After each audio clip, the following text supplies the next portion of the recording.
Whoopsie. Not my fault though, that's what happens, you know. There's only war. But also if the volume is too loud or too quiet, let me know and I'll fix it. Cannot see it, but I was doing a thumbs up. This part feels loud. I don't know. Is in if you want to know. Wait, Space Marine, Tech Marine is in if you want to know. Wait, isn't it dropping like next week? War! Boh.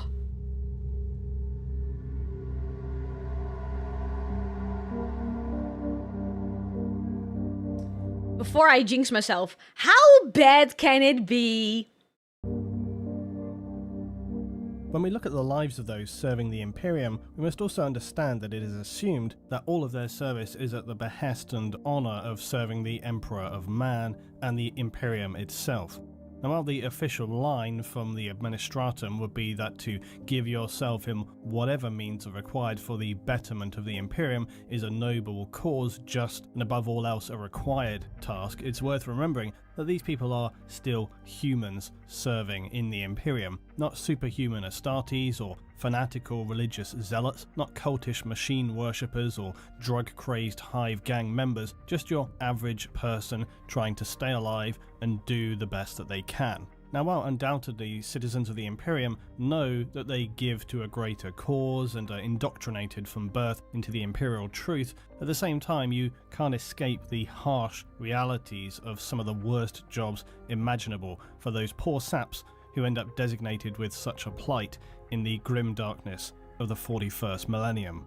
Also, I think a short disclaimer is in order. By our standards, most jobs in the Imperium are often not really what you would quantify as jobs. You might simply be compelled by your seniors toward a role that then becomes your lot in life. There's really no true unified or standardized currency system within the Imperium itself either. To do so would be challenging, if not impossible, given the distant scale and general instability of the Imperium as a whole. While hive cities, for example, may use credits within them, or other planets operate on a more basic bartering system, some even using coinage, there's also the Throne Gelt, which is likely as close to being a universal payment as exists, and this is often used by, say, rogue traders and inquisitors who are travelling between systems. Overall, though, there's no unified economic system. It's all based on tithes and requirements for the Imperium's needs. It's all fairly inconsistent. And while some jobs are paid and unpaid, it's often unlikely that you're going to have a literal choice in what your assigned lot in life is.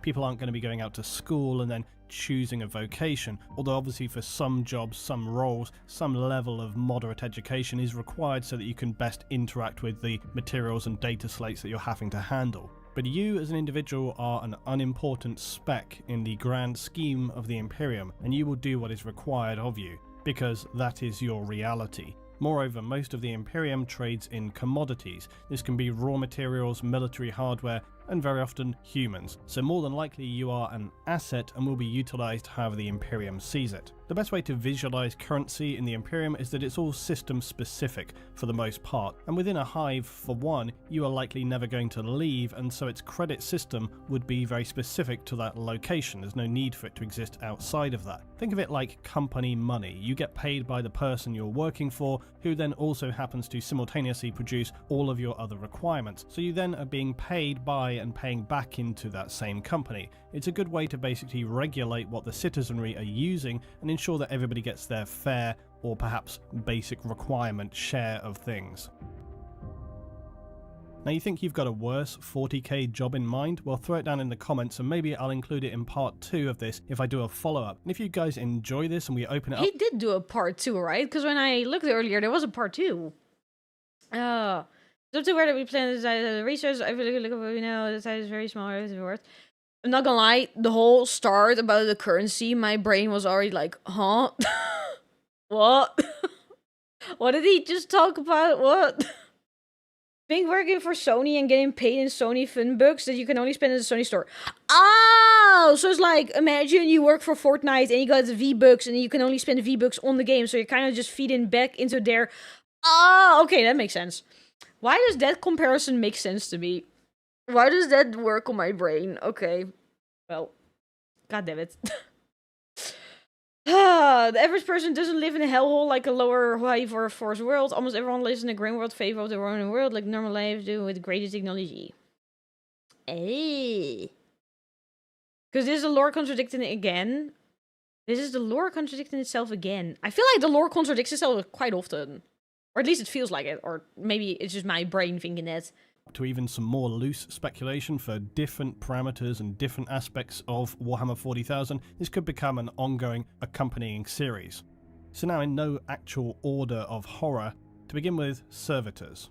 Now for reasons we won't get into here, within the Imperium, any advanced state of artificial intelligence is aggressively outlawed. So instead, the ever-ingenious humanity of the future has found a fantastic solution to get around this problem. Because we are, after all, always such great problem solvers. The solution?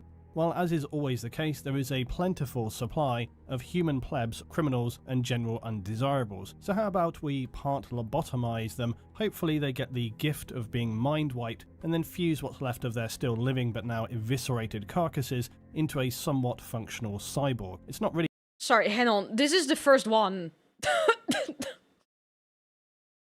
This is the first one he's talking about. Someone getting lobotomized and turned to it. Okay. Oh. May the Emperor forgive me for uttering the word French. You said the F word. I said it now as well. God damn it! Oh, welcome to 40k. Man, it cannot get any worse, right, guy? I'll shut up. I'm jinxing myself. I'm jinxing myself by saying that. I should not say that. It's not really AI and it's not really human. Problem solved, everybody's happy. Except likely the unwilling participants of becoming a servitor. Servitors are a vital part of the Imperium, carrying out tasks too dangerous or too enduring for humans to want to take on the role. Although if no servitor were available and push comes to shove, you know that somebody's going to have to install that hyper-dangerous fuel system, and it's not going to be any officer types. While servitors are questionably necessary, they are a sad and incredibly depressing portrait of the dark future. And it's very questionable, given the fairly immoral state of humanity in the 41st millennium, just how well lobotomized these individuals are if Why are you using these images? Mind-wiped. Servitors, while carrying out their instructed functions if left to their own devices, have been seen to become confused and disorientated, sometimes found in a lost corner of a starship or missing in the maze. Wait, sorry, I'm pausing real quick. Question, servitors. Are they in Darktide? Are those the guys who heal you? And then once in a while they malfunction and then you hear them screaming and like being in pain? Are those servitors? He's talking about this rare. Yeah, but I knew it. Because every time in Darktide I heal myself, I'm just like, I'm so sorry. I feel so bad because it's just like your upper body, and like when they malfunction and they start screaming, and I get the shivers. Missing in the maze of a hive city, babbling to themselves with a sea of incomprehensible speech, with perhaps some scant details of their former selves and former lives, perhaps trying to formulate some cognition or sense of who they were before. Worse still, we hear stories of people who undergo surgery appearing to be under anesthetic, but are in fact just paralyzed and fully conscious. So it broaches the possibility that some or even many servitors are actually fully aware of the lives they are living and with full awareness and memory of even their former lives, but who simply lack the ability to speak or even control their own bodies, trapped in a silent, monotonous and potentially unending agony in the prisons they have been physically melded into. One of probably the most common and unpleasant tasks to partake in within the Imperium would be working in its vast factories. Now, planets with hive cities will usually be spattered with important resources, and their factories will then churn out any number of processed materials necessary for the functioning of their hive and or required by order of the Imperium off-world. The administrators and governors will not care how these orders are fulfilled, only that they are completed on time as required. This subsequently means the conditions for workers are just about as awful as you could imagine. Toxic, acrid air, long 20-hour shifts, token pay, and squalid, cramped living conditions. Still, for most people at this level of society, it's probably the best they could hope for.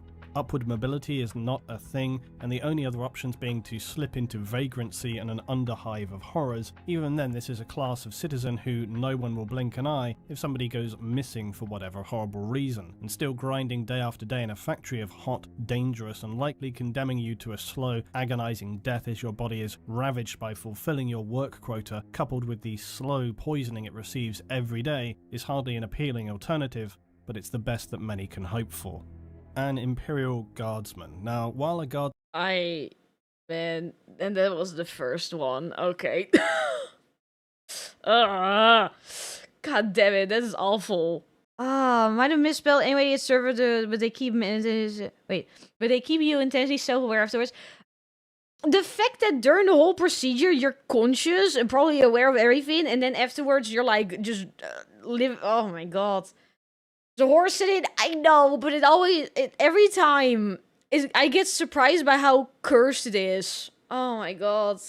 An Imperial Guardsman. Now, while a guardsman is obviously an honourable and respected role for those in the Imperium, because frankly anybody forced to face down a 40-foot-high lumbering alien killing machine who will in all likelihood either cleave you in two, strip the skin from your body leaving you running around screaming like a skinned animal, or just bludgeon you to a pulp, or maybe bombard you with projectiles full of acidic, boring maggots, deserves a reasonable level of respect, even if that service was in fact non-consensual. As with many military roles in the Imperium, guardsmen serve with a duality of horrific warfare experience coupled with unceasing immortal honour. Because of the extreme casualty rates, most guardsmen are equipped with simply a lasgun, because why give them more than that when they're not going to be around to use it? A lasgun being a weapon often referred to as a flashlight because of its extremely poor effectiveness against the severe threats faced by the Imperium. So pretty much, if you're a guardsman, you're just sent out to die. Necros wear the skill of their victim. That's crazy. Imagine getting your whole brain and becoming a servitor just for it to be a door opener. Yeah, no thank you. No thank you. I'm good. She's completed the 40k tutorial. Yippee! Heavy weaponry for its soldiers are available, as well as some devastatingly powerful tanks, ordnance and air support, but for your average man on the ground, bad luck, you get the lasgun. While Imperial propaganda will tell the glory of serving in the Imperium, the reality is fairly disconnected from this stirring and glorifying rhetoric. The phrase battle of attrition comes quickly to mind. Sorry, servitor progress is how you become a Toei mod. Yeah, my mods are all servitors, they're all... servitor to be in the position of a Dark Elder. Well, so either you become a door opener or something else, or you become furniture. That's a tough question. I think, at this point, I would rather just, become a rat. Oh my god. The phrase battle of attrition comes quickly to mind for many guardsmen who will not receive much if any personal body armor, unlike their superhuman Astartes saviors. Nope, you're going into battle with the shirt on your back, and as an individual, no one is going to be stopping to help you when you lose a limb or worse, and the word expendable will be very much on your commander's lips. Now, if it isn't bad enough that you're facing a nightmarish host of Xenos, your commissar will be standing right behind you, ready to kill you or your newfound friends on the slightest hint of your hesitation, or perhaps simply to just motivate those around you. Unless you have qualified for a specialist division or an elite force within the Guard, you're more than likely going to become Operation Human Shield. And if by some miracle you manage to survive the horrific conditions of battling alien horrors with little more than a gun that shoots light, having watched many around you die in the most unbearable of circumstances, and then still have your sanity intact, not to mention hopefully not having your body be completely broken, there's nothing to say that an orbiting Astartes or Inquisition may not simply decide that things are not going quite as well as they'd expected, and decide that in fact an orbital bombardment might best serve the fast resolution of the situation, and your service is appreciated, Guardsman. If you feel like you're... Yeah, okay. Okay, yeah, okay. Yeah, why not? Just blow up the planet. Why not? Oh my god. If you feel like you're having a bad day and want to voice your concerns to those around you, this is not advisable. Commissars will be standing by to silence you for potentially damaging unit morale, but like so many aspects of the Imperium, the most hollow element is the fact that in serving your family, your planet, and your Imperium, you will not be remembered and will be 100% left behind if the situation warrants it. You will not be receiving a flashy service or your family informed of your demise. You are but one of millions upon millions of soldiers, and while some planets are focused around specialist skills and military training, many more are unwitting or even unwillingly drafted. You will not receive special genetic engineering, you get your gun, your orders, and a direction to advance. Now get on with it, guardsmen, before your own officer shoots you for failure to follow command. Next in direct contrast is the dull monotony of bureaucracy. You are the grease and oil in the machine as an administrative scribe. While many lives in the Imperium are... What do you mean you're the oil in a... Man... Now, who followed this? Who even came up with this? Oh my god. pain-ridden and oil in the machine as an administrative scribe. While many lives in the Imperium are pain-ridden and lives of frustrating physical agony, there is an argument to be made that endless perpetual administration is equally unbearable. The role of an administrator or an administrative scribe is to perpetually carry out tasks that must seem simply entirely pointless in the grand scheme of things, your daily tasks lost amid a vast ocean of information. Your whole being lost in reams and reams of paper trails, and even the purpose and intent of your tasks are potentially lost to meaning, or possibly even no longer required, having been long forgotten about.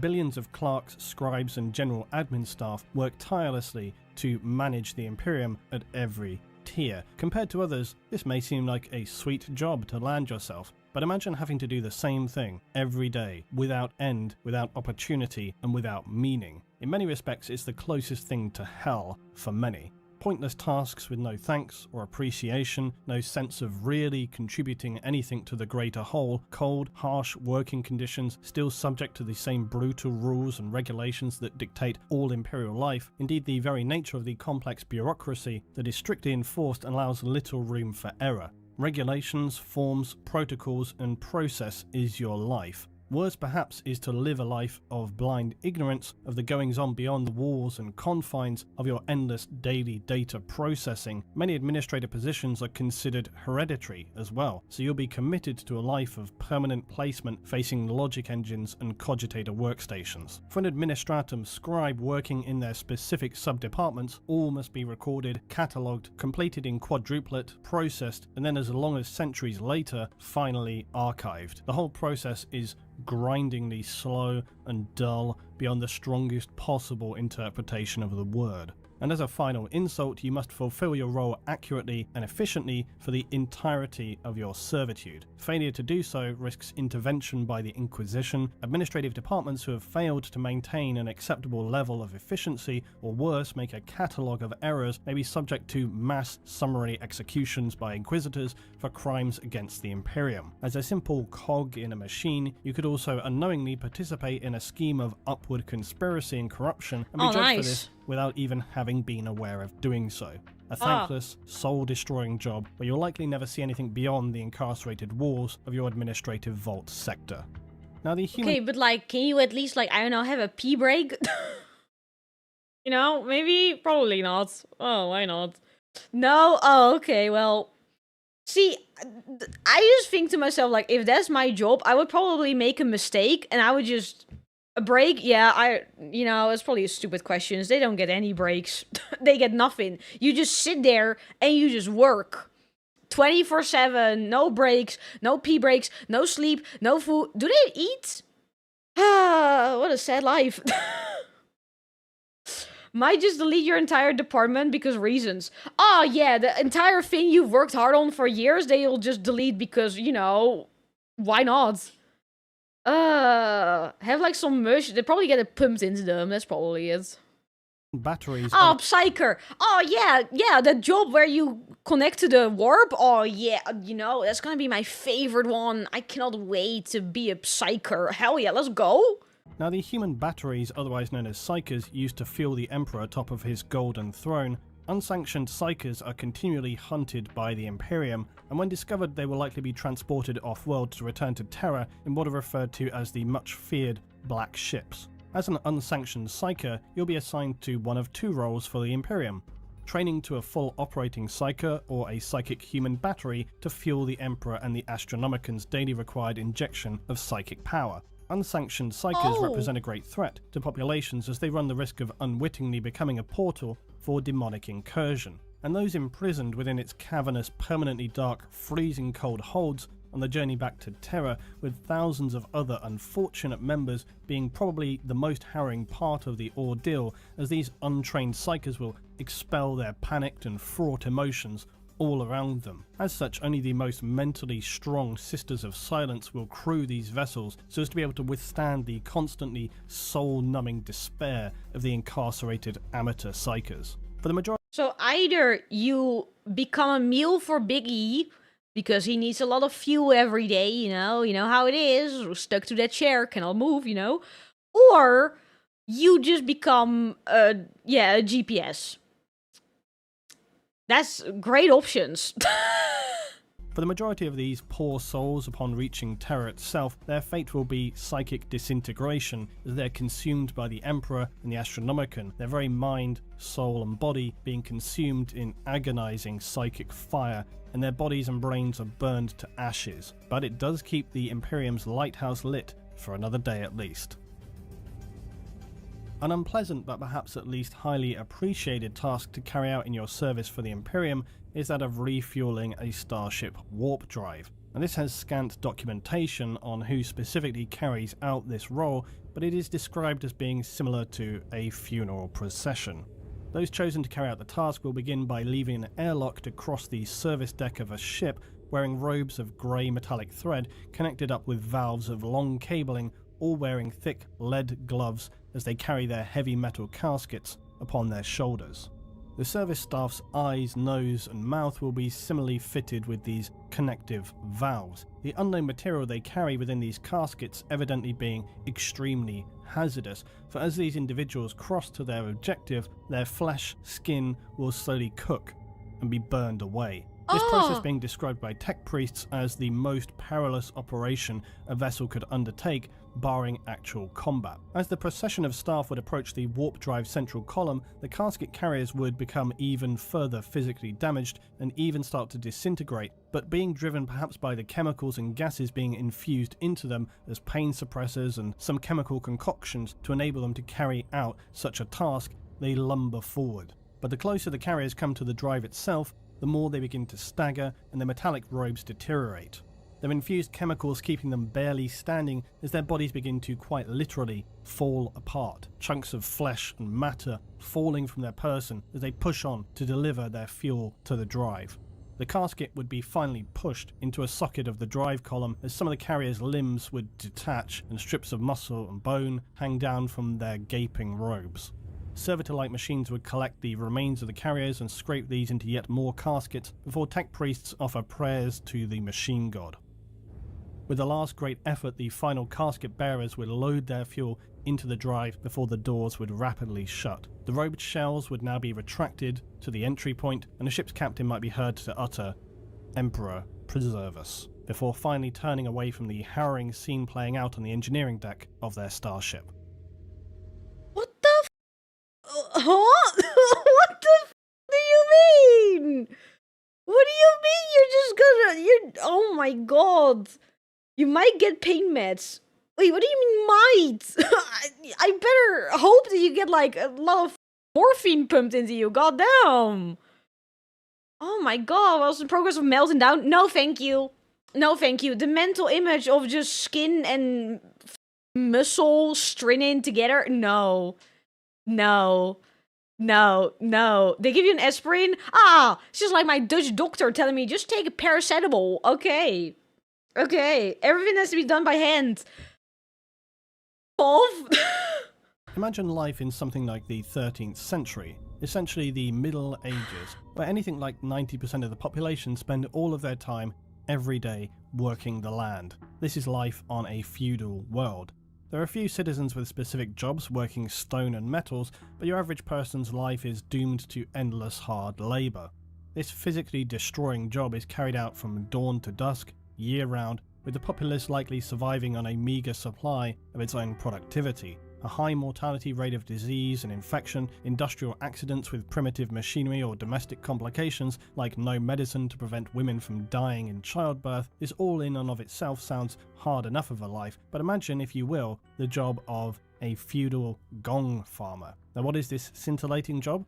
Well, it's collecting the mess of medieval latrines and cesspits, bringing it manually outside of a city or a town to be used as fertilizer for farming. You do get the privilege of searching through the waste if you choose to find any valuables, and by the way, you also have to work only during the night. And here's hoping you don't pass out from the fumes you're inhaling and potentially drown in the stuff you're having to rake out every night. Ew, ew, ew, ew, ew. Sounds like a fun job. Robo, you're f***ed up. What the f***?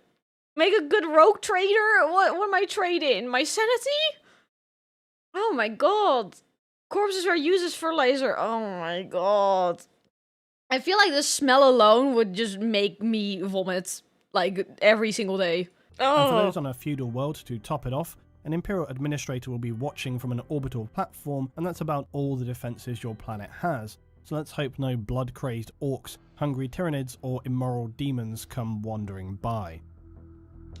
If you thought working a feudal planet or in a factory for material processing in a hive was bad, don't be so ungrateful, citizen. You have a privileged life compared to those poor souls working in agri-processing. While this is going to vary from hive planet to planet, some of the worst of this is processing what's referred to as corpse starch and ration biscuits, both unpleasant in their own way. I don't want to know. I don't want to know. I wonder why people go to Chaos. It's crazy. So Devil's skulls are cool, but poo-poo is bad. Hey, yes. As populations for the massive ecologies known as hive cities become quite simply ridiculous, housing anything between 10 and 100 billion citizens, the need for sustenance is obviously difficult to provide for. And while you may be lucky enough to save up your credits and purchase a delicious chunk of rat meat, you're more than likely going to be enjoying some delicious ration bars or corpse starch. But how do workers produce such luxuries? Well, ration bars are best described as horribly greasy, generally unpopular, shockingly, and are biscuit bars to feed workers, serfs, and military forces. They're manufactured by harvesting bio-rich matter from ocean planets and worlds with seas, which then provides a protein-rich gruel. This, though, would be not enough to provide for the billions of citizens, so it must be instead fed to larvae of the Orochian bilefly. And when these larvae reach an optimal stage in their life cycle, when they're plump enough, the larvae are going to be pulped by workers and compressed down into the hard-to-stomach biscuit ration bar. It is just like the movie Snowpiercer, where like the poor people were actually eating like cockroaches, like mushed together into bars. Oh my god. But this is just, you know, probably worse. Because it's, you know, it's Warhammer. The agri-workers doing this process will work in huge air-sealed pens that produce these plump fat larvae. If you're working in one of these places, then things are not going to be going well for you, and you're probably quite low down in your hive city as the stench and endless droning vibrations and material mechanical sounds of the bileflies is not one that many would choose to live with.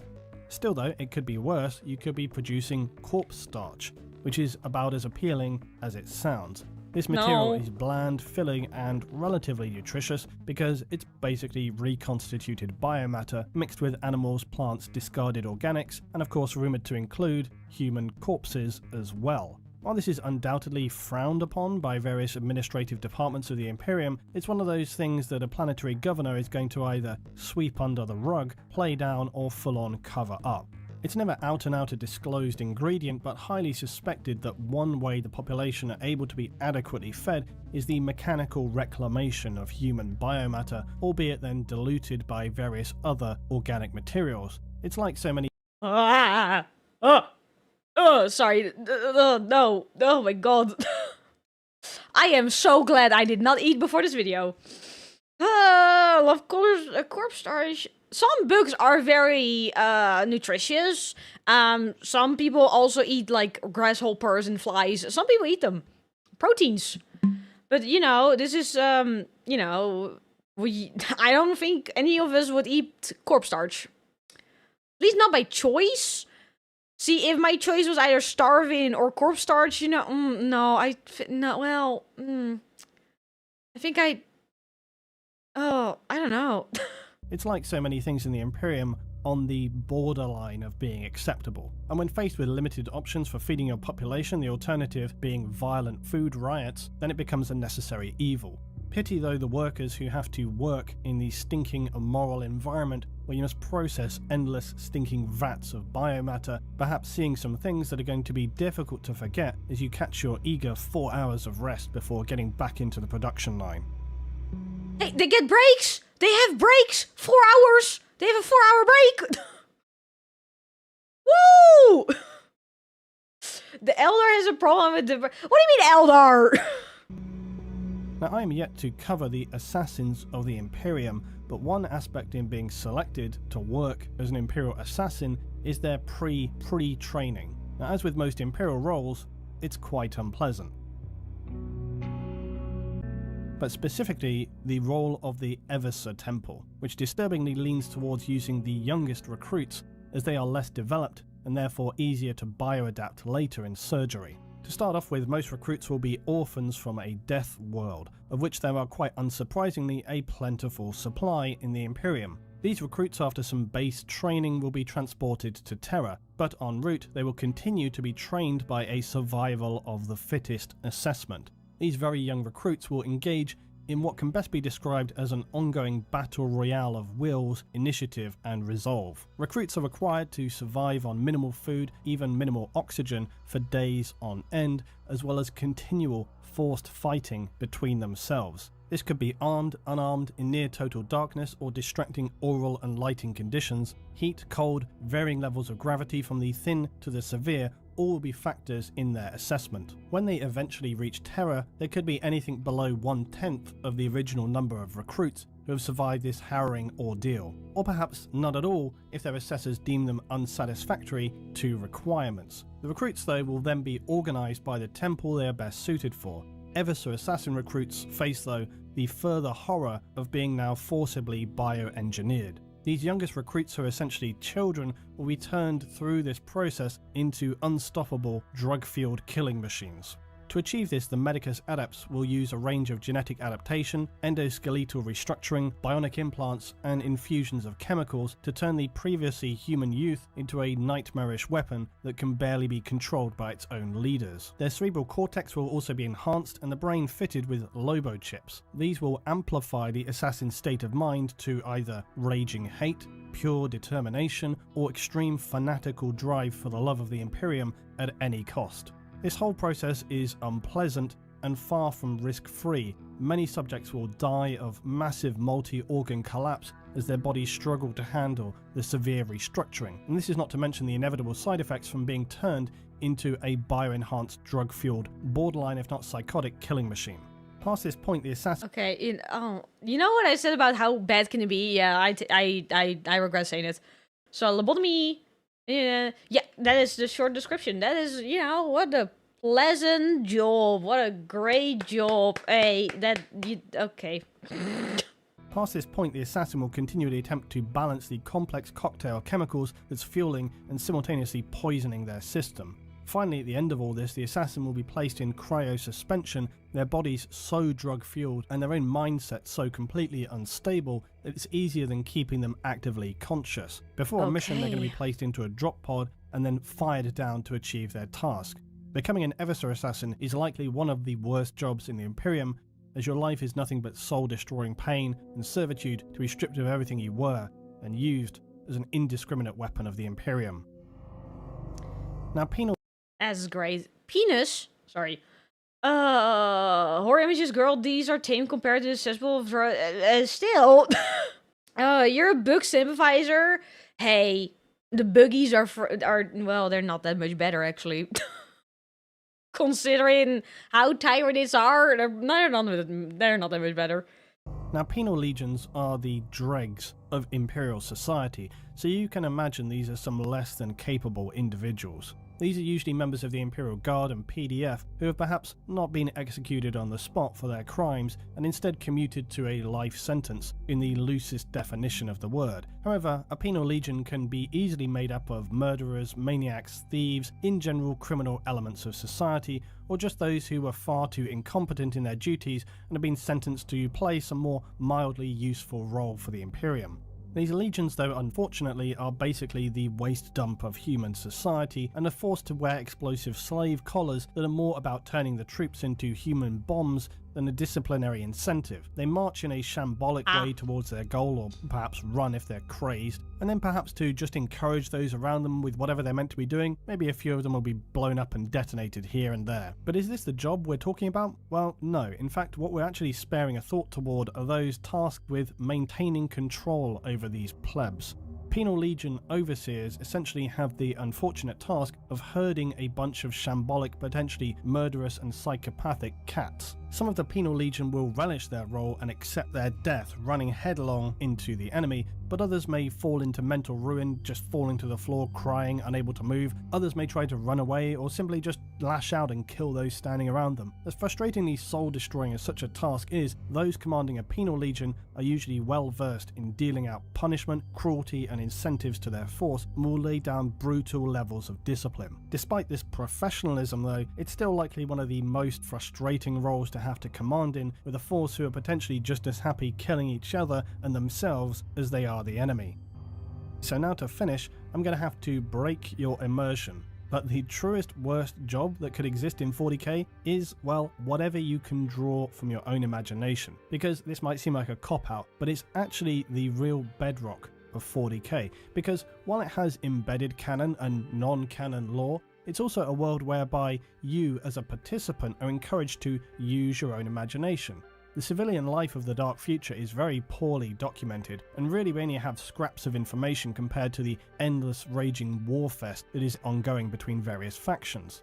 The civilian life of the Imperium is perhaps one of the most interesting aspects that exists in the 40k universe, and if Games Workshop will not expand upon it, maybe it's time we start doing so ourselves with some wild speculations and imaginings. The whole thing with 40k is that the Imperium itself is so fractured and spread across countless systems with vast distances in between, it's really hard to focus in on some of the details of different worlds. Now this has happened very slowly over time with little fragments of information, but some could be, for example, nightmarish gulags, while others could be verdant, lush garden worlds of pleasure. Others could be more Earth-like with all the complex goings-on of human life that this entails, or you could be living in a horrific hive city or toxic choking forge world. Or how about a planet that's being cut off from the Imperium due to a simple administrative error, forced to go its own way with the vague hope of one day being rediscovered if it's not destroyed by some other alien process in the meanwhilest.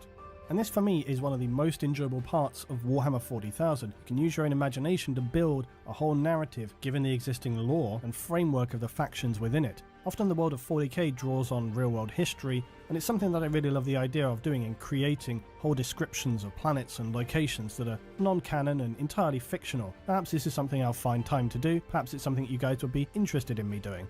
In the meanwhile, worst jobs canon or not, tell me down below what's the worst thing you can come up with. I'm probably going to regret asking that, but let's see. As always guys, thanks for watching and thank you for your support. I'll see you in the next one.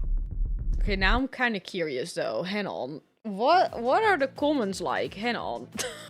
Hang on. Cause knowing my brain, could